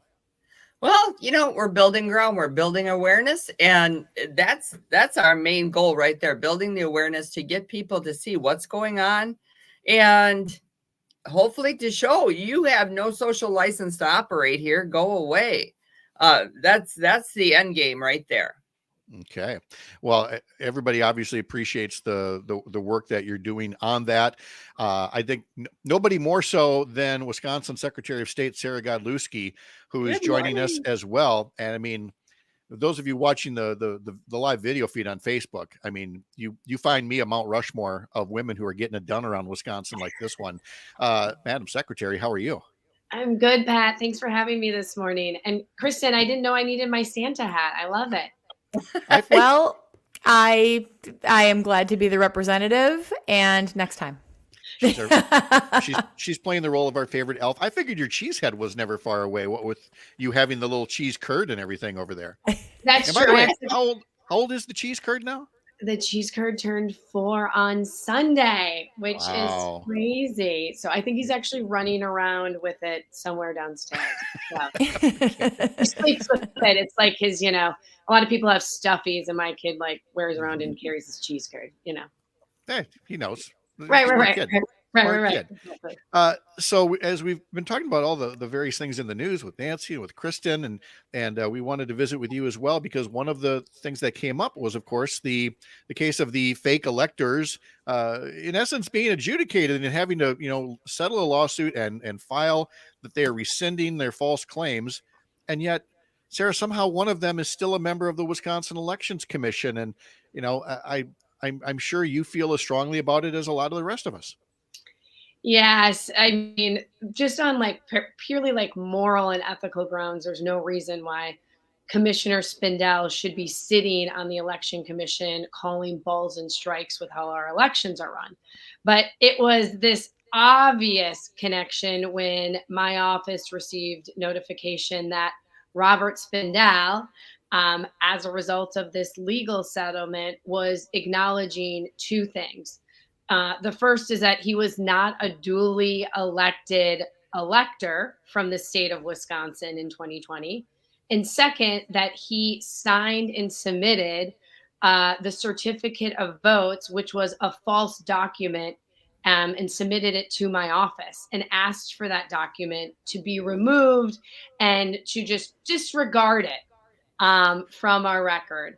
And I'm just not going to look the other way when a public election official lies to my office and to the people of Wisconsin about the most important election document, the Electoral College document. He needs to be removed. It's clearly that he doesn't have the moral compass, and he can't be trusted, and the state of Wisconsin deserves better. Those papers were filed, with your office, and yet there's not a lot of election related authority there.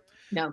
And yet somehow Republicans have claimed that they are listening to or considering a bill that would invest more power into the Secretary of State's office. The Senate Elections Committee Chair, Dan Knodel, talked about it. And then folks actually read the bill. And while it says the Secretary of State is invested with more elections power if this thing becomes law, that's not really where the power goes. Sarah, is it? Well, that's just it, Pat. It's once again this power grab game by the Republican extremists where they're like, oh, we want to give these powers to the Secretary of State. But really what the bill says is that the Elections Committee in the legislature would be really running our elections. And as we know right now, our legislature first does not look like Wisconsin because of the gerrymandering. And second, we don't need to give the legislature any more power that they do have, and then trying to use the Secretary of State as this puppet that they want to manipulate to do what they believe is best for elections. Yeah, there's no manipulating the Secretary of State or turning her into nobody puts Sarah in a corner except here in the corner of the screen. Kristen and Nancy, let me turn to you because you both have been candidates. You both monitor the legislators in Northeast Wisconsin and Central Wisconsin, respectively. Kristen, the issue of these fake electors and Devin LeMahieu, the Senate Republican leader, refusing to remove Bob Spindell from the Elections Commission. Is that something that you think is going to follow Republican candidates in 2024? I do. And I think that the people of Wisconsin are very concerned. I mean, we have an admitted fake elector running elections in Wisconsin. We heard it from our Secretary of State. We hear it over and over in the news. I mean, if you are truly concerned about election integrity, this should be a giant problem. This should be something that we are all screaming from the treetops about. We need election integrity here, true election integrity. And what the Republicans are doing, what Bob Spindell is doing here, is just dismantling what is truly a safe, decentralized system where our local electors are deeply committed to making sure that our elections are fair and just. So, yeah, I think that the people of Wisconsin are not going to forget this. The people of Wisconsin want fairness. And, everything that Sarah just said, take it to heart because we deserve better. Nancy, what does it say about all of the many people who are elections officials in Marathon County and all of the adjoining counties? You can hardly have a grand conspiracy with 1,800 local clerks, and they have to still feel so besmirched by these ongoing lies about 2020. I'm sure they did because I've sat in on where they've done recounts. I've worked the polls already, and it is done in a top-notch way. I mean, there's always accountability from the minute you walk into that office to cast your vote, all the way through the paperwork, that the way it is handled, the way it is sealed and sent, to be recounted.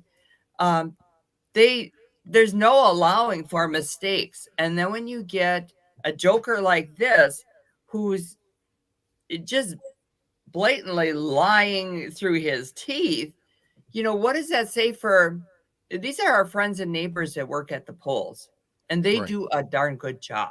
They do. Sarah, in the 30 seconds roughly that I have left, I imagine that this is not the last we're going to hear from you in 2024 on the issue of the trustworthiness of Wisconsin elections and the falsehoods that some people are spreading about them. Yeah, and I just want to kind of build from what Nancy said. I mean, the fact that Commissioner Spindell admitted that he submitted a falsified document, this misinformation is what has caused the threat to our election workers, to our poll workers. And so this is something that these are public workers that are actually getting the wrath of his misinformation. And it's awful, and we've got to remove him.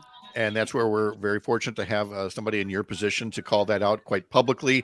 Come back again as there are conditions that we need to know about. Secretary of State Sarah Godlewski, thank you so very much. Thanks for having me, guys. It's always good to see you. All right, Nancy Stencil, thank you as well. Happy holidays. Yes, and Kristen Larley's gonna hang around for Hometown Health next. You're up north.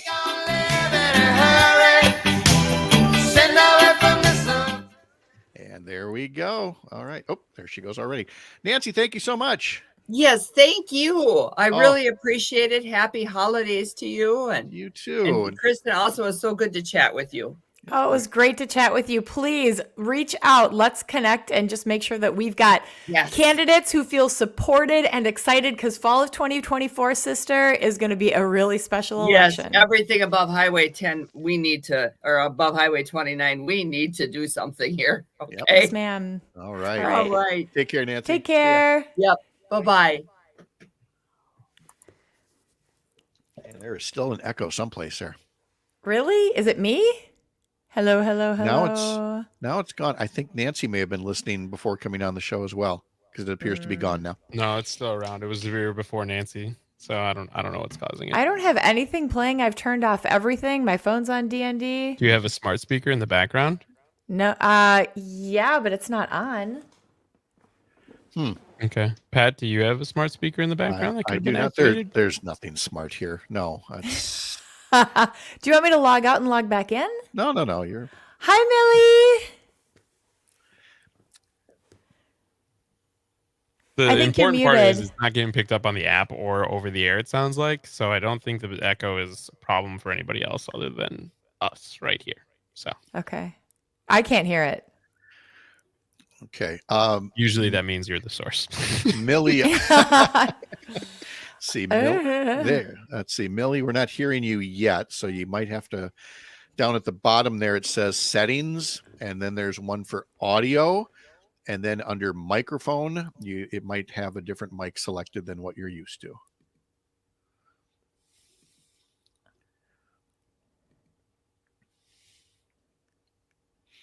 can tell she's looking at the screen. She's looking at the audio window, I'm sure. Looking at the options. I'm closing all my windows. Okay. And then if Millie is still having difficulty finding that, do you have her phone number handy? In case you want to try to talk her through it, and Luke and I will chat for a bit while you do that. Wait, she appears to be unmuted now. Are you there, Millie? No. Oh, she's talking, but I'm not hearing anything. Let's see. Can you hear us, Millie? Yeah, she's hearing us. Okay. We're just not hearing her. We got 2 more minutes yet. How about now? There we go. Yeah. What'd you do? I was changing the mic on the... Oh, okay. There you go. All right, great. Millie, thank you for being here. Thank you for having me. Let me bring these all up and let me look at y'all. Yep, y'all. Well, a couple of you look good.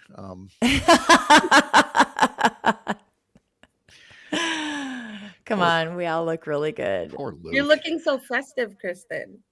She is. I don't know which side my pom-pom's on. So you're not ready to be a weathercaster yet? Apparently not. Okay. Let's see. We'll do this.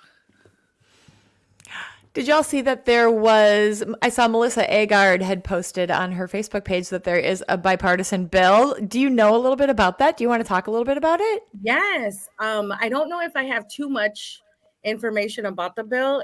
I know that when our funding had been vetoed, the plan of having a bill introduced with bipartisan support was going to be like our last chance of funding so that shelters and programs wouldn't be closed down. So it hasn't been passed through yet, but we do have bipartisan support. And that was announced to the programs yesterday at our coalition meeting, and we're really excited about that. So I want to say it was Senator Jesse James, Senator Melissa Agard, Representative Sue Collins, and I forget who the fourth person was. I have it written down somewhere, but We are back in 30 seconds.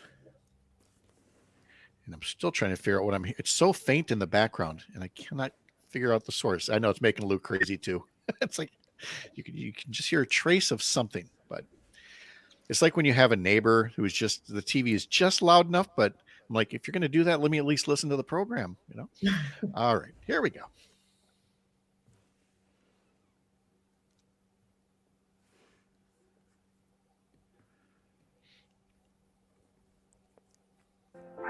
Just gonna stand there and hear me cry.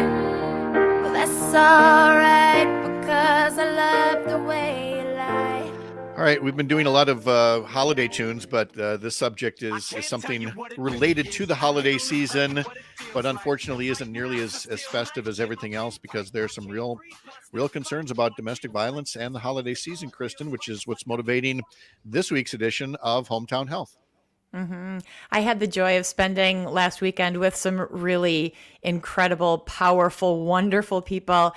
And one of the people I met was our guest today, Millie Gonzalez. She is currently the director of HELP of Door County, which is an organization that advocates for victims of domestic violence. But she is soon to be the associate director of End Domestic Abuse, which is our statewide domestic violence coalition.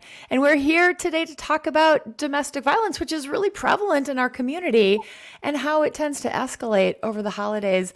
So, Millie, thank you so much for joining us this morning. Thank you for having us, especially speaking on such an important topic. Why don't we start by defining what is domestic abuse and violence for our audience that doesn't really understand what this means? So a lot of times people think that domestic violence has to be physical or has to be sexual in order for it to be labeled domestic violence. But in actuality, the way that I define it would be anytime you have an imbalance of power and control and equality. So coercive control, that could be financial in nature, that could be verbal, that could be using threats and coercion. Any imbalance of power and control plus fear would equal domestic violence. So it has to have that fear component. And I know that there's confusion oftentimes on what's unhealthy and what's abusive, but in reality, that's the distinguisher. An imbalance of power and control plus fear will equal domestic violence. So it doesn't actually have to be physical. It could be so many other things. Yeah. So we end up seeing coercion being used. One of the big stats that I give is over 99.8% of all victims of domestic violence have also been abused financially. So that's not having access to income. That's not, or it is, it shows up as not having access to income, having to give up all your income, having to have like a set allowance. It could be minimizing and denying their behavior. It could show up with isolation. So limiting your access to the outside world, who you're allowed to have conversations with, what you're allowed to read, where you're allowed to go. And I know that sometimes people get confused with these things, but it could also manifest in a relationship, especially over the holidays. I don't really want to go and hang out with your family. They don't really like me, or it could be an argument that starts right before getting together with family and friends. And if there's a dynamic of fear or past use of violence, that could be very sinister as well.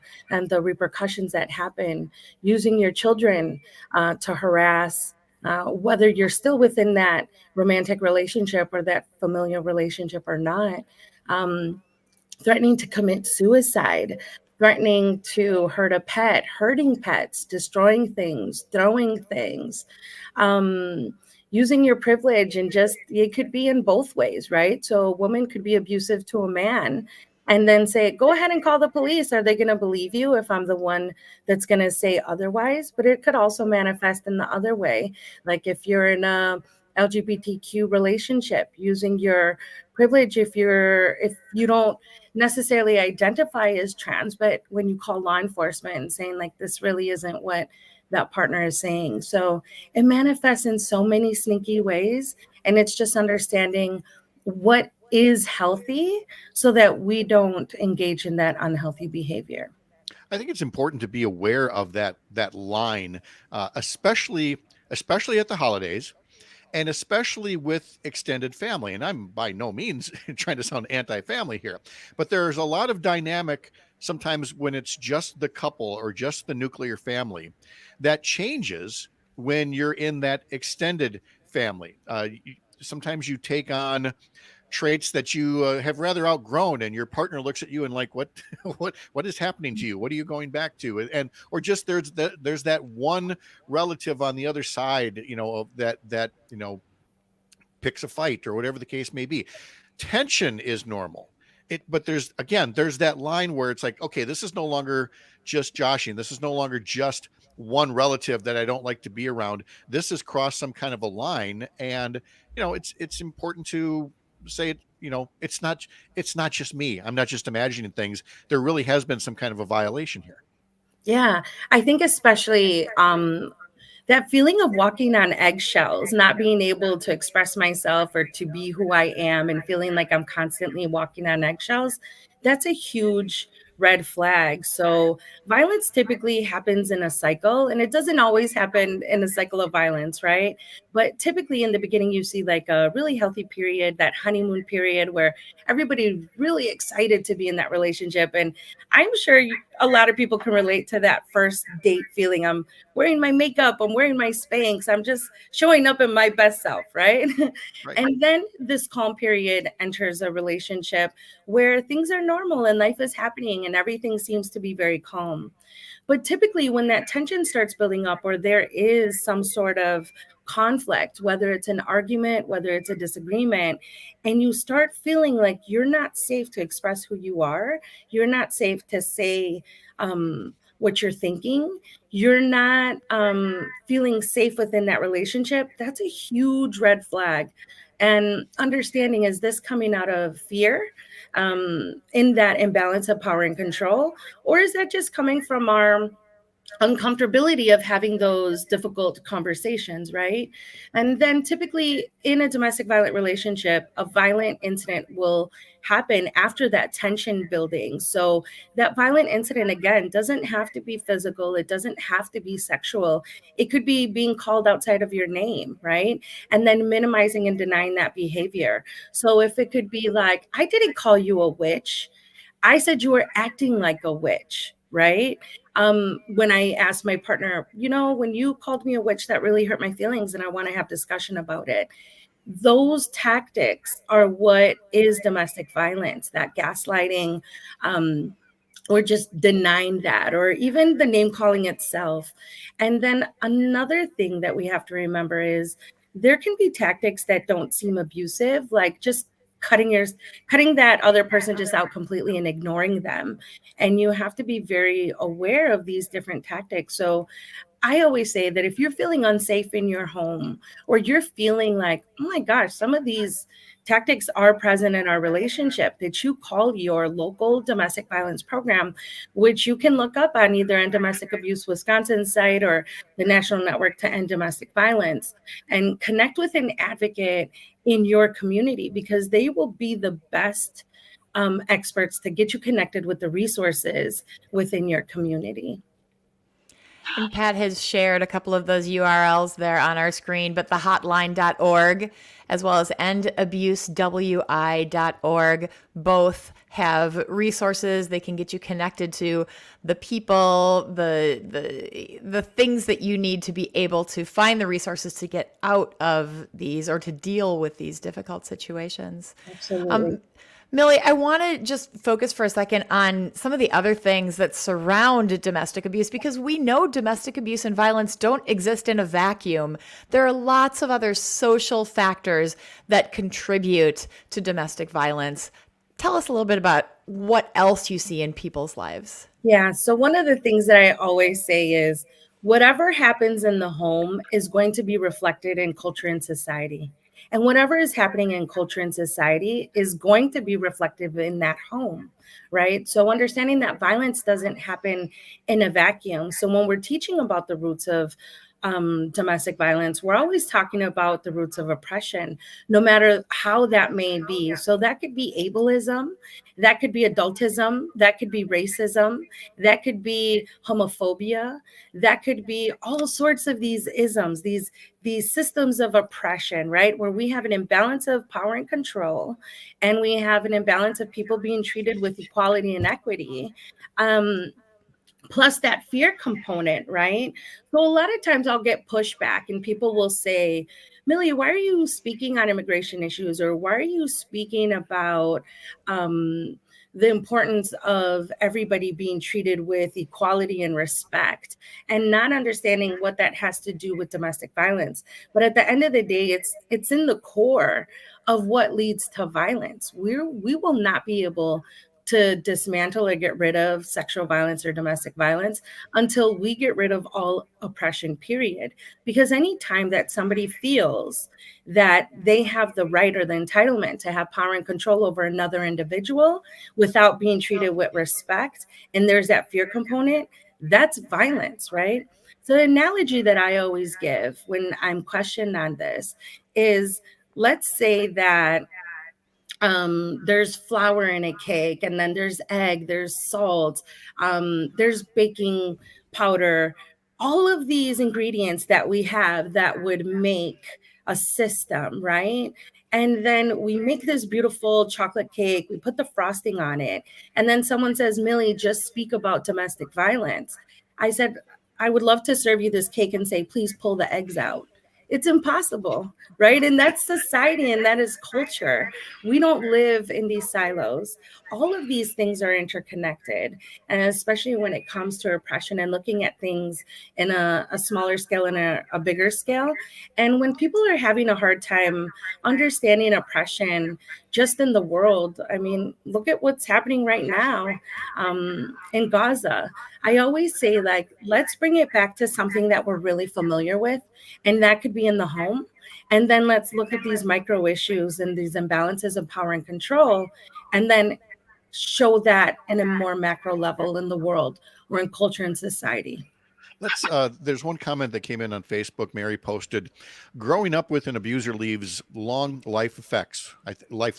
When I was younger, I was afraid to say anything and thought it was normal. Years now and lots of therapy later, I feel it's helped a lot, but it will always be an ongoing process. If I can, I hope I'm not going too far afield in asking this next question, but it just seems, for various reasons, we don't have to get into them all, but everything from toxic masculinity to whatever it is in the water is making more people feel more emboldened to be mean, to just be, jerks. From a peer perspective, is there anything you can share as far as, and I will go ahead and just use men in this example, but if you notice that a buddy or a brother or somebody, you suspect their language is getting to be a little harsh and maybe even their behavior, is there advice that you'd give for them that can, not necessarily lead to confrontation or violence, but in some way, shape, or form diffuse a situation or get somebody to look inward at their behavior toward their partner? Absolutely. I think especially our nation is polarized. People have become more polarized.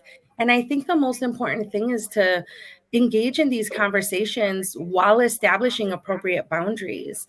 And a boundary isn't like,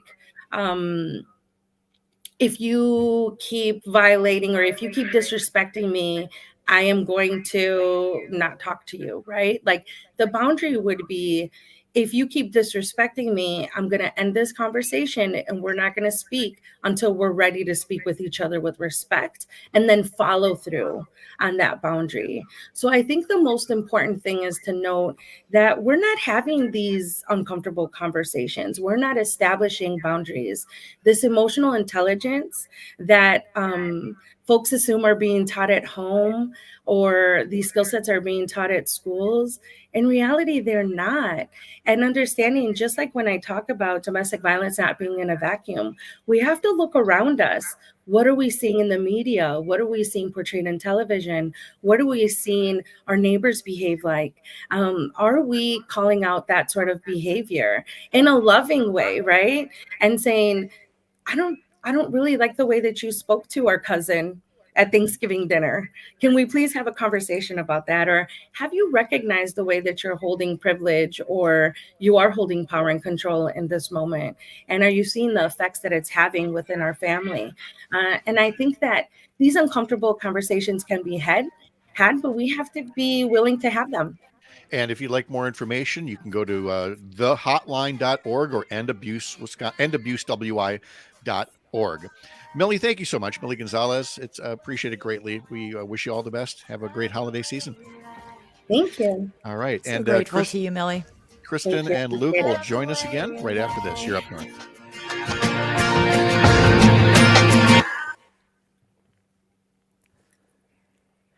All right, there we go. Oh, there she goes. Robert Hack Diamonds pays cash for your unwanted gold, silver, and She even is diamonds. a That's right. gem. Robert Hack Diamonds she wants is. to make you an offer on your gold, silver, and diamonds. The process is very simple. No appointment needed. Just come on in, sit down in a nice, relaxed atmosphere, and the staff of Robert Hack Diamonds will evaluate your unwanted gold, silver, and diamonds and make you an offer on the spot. Then you can decide if you want a deal or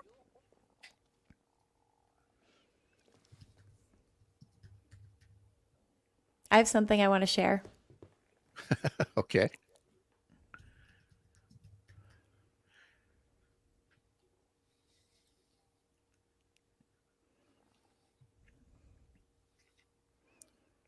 Well, you'll get to do that in 15 seconds then.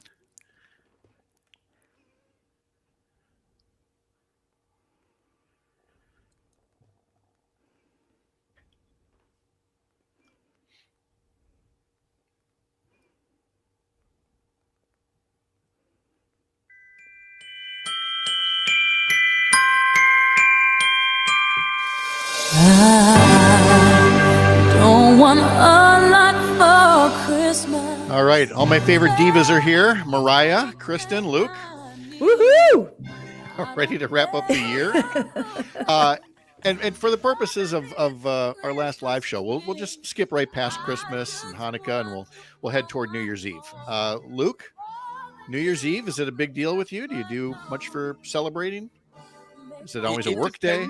It depends on the year, I think, for New Year's. It's always growing up, I liked to, with the family used to go bowling. We do like the midnight kind of blacklight bowling, and that was always a lot of fun. Big fan of that, but it kind of varies year to year. It's been weird, I think, since COVID, and we haven't really found the same routine that we used to have before. And so I don't know what we're gonna do this year yet. I feel like we're all in that vein, actually, of like, we're post COVID, but we're still not doing all the things we used to do. It just still kind of feels like a different world. Kristen, New Year's Eve for you, big deal? Not a big deal? Yeah, I like to work on New Year's Eve because then maybe I get to deliver the New Year's Day baby. Very nice. That is amazing. Look at that. I thought you were just gonna be like the holiday pay was good, or the hospitals are more quiet, but that is a great reason to want to work on New Year's Eve.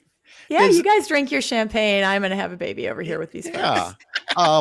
What's the holiday rom-com? Is it called New Year's Eve? And it's one where Seth Meyers is the expectant father and his wife, and there's like a contest in the hospital to see who gets the first baby of the new year because they get all these prizes.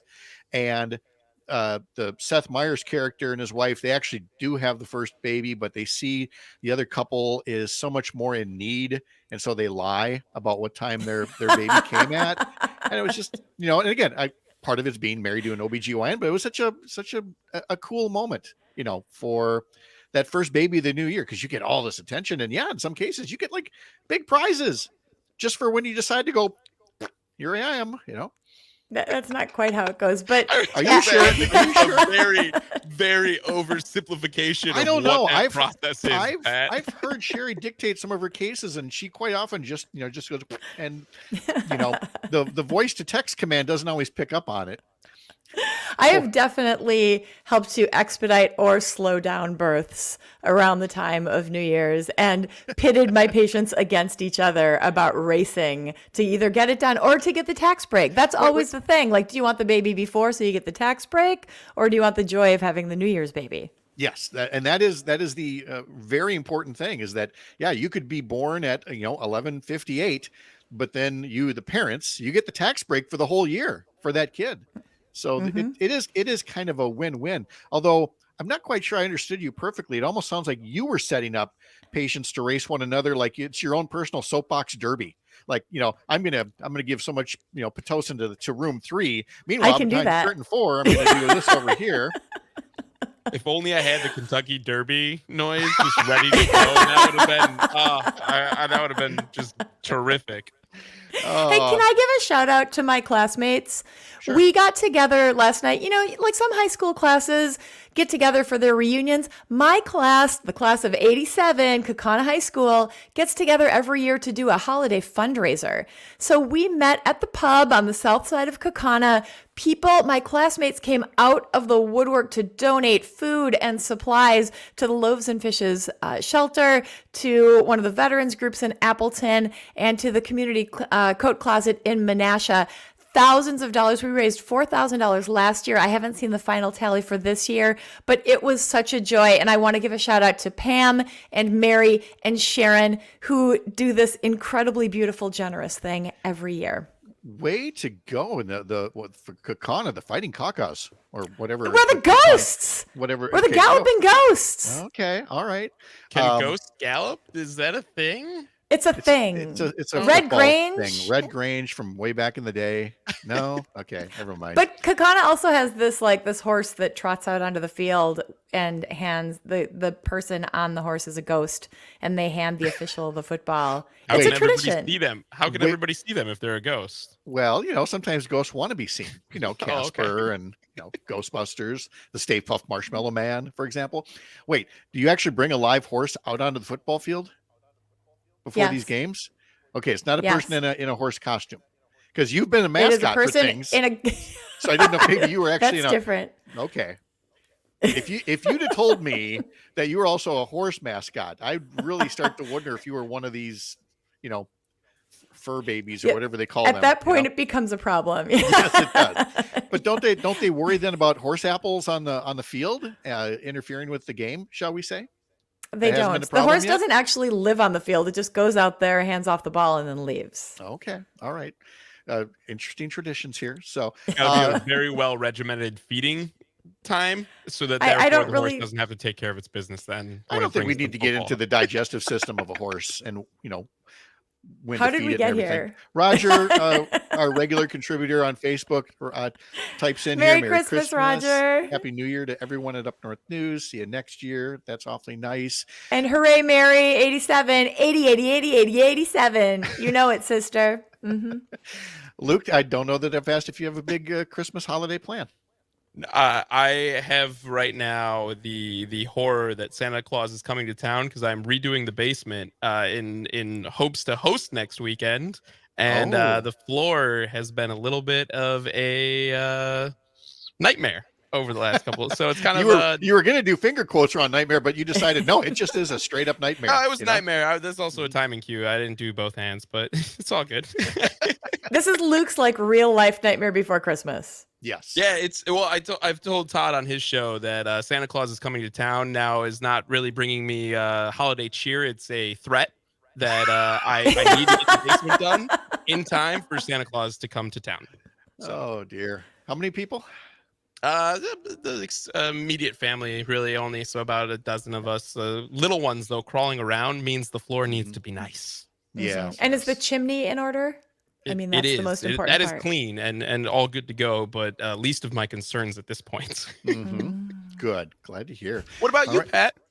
Are you excited for your time for your holiday I'm very plan? excited because, again, when you've got 2 adult daughters and each one has their 2 kids and they're in different states, so it's nice to know that we're all going to be able to get together, which is why I'm taking a little extended time off and get all 4 grandkids together. They only get to do that maybe twice a year.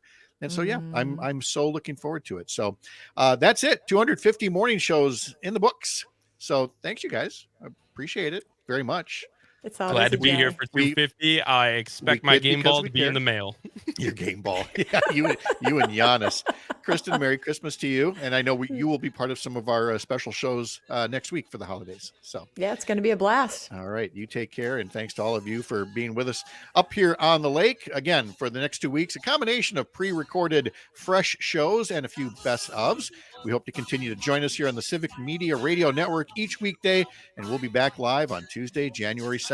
Merry Christmas. Happy holidays. Have a safe and blessed holiday season. See you next year.